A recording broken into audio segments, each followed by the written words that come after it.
Fanresaka sehatra ny namonjery antsika tsy afa-misaraka amin'izay moa ny sehatra ny fanaovan-gazety ny fanindran-dalana tamin'ny fankalazana ny andro raisam-pirenena ho an'ny demokrasia ny famelabelaran-kevitra narahana adevitra momba ny asa fahalalahana ny asa fanaovan-gazety eto Madagasikara indrindra ihany koa ny mahakasika ny fanehoana hevitra ny Youth Leadership and Training Program no ny karakara izany etsika goavana izany.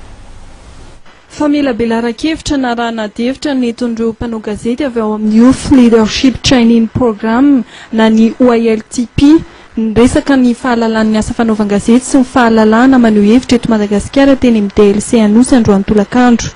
Nanentana ary nandray anjara tamin'izany famelabelaran-kevitra izany ireo olo manan-kaja sy manana andraikitra ambony eto amin'ny firenena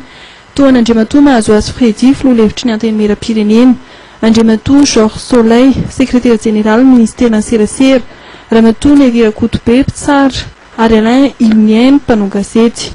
Ho an'ny mpikirakira dia misy ireo teboka izay mbola vato misakana amin'ny fahalalahany ny asa fanaovan-gazety. Isan'ny teboka anankiray ihany koa iverina fa mety manotoina kely ny fahalalahany asa fanaovan-gazety na ny fahalalahana maneho hevitra mihitsy ny tontolo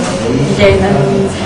firenena malagasy sy ny iainan'ny mpanao gazety satria raha mbola miaina anatina tontolo feno kokoly dia miaina an'izay koa raha mbola miaina anaty tontolo mahantra sy kely valokasasarana dia manjary lasa mitady foana fomba hafa tsy hafahana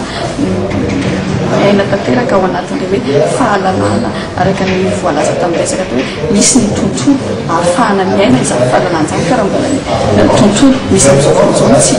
tsy voalamina tsara sy tsy voalira tsara dia mbola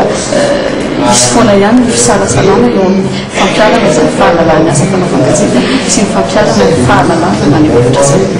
Mbola misy izany ny ezaka maro izay miandro ny mpiantsehatra rehetra amin'ity asa fanaovan-gazety ity.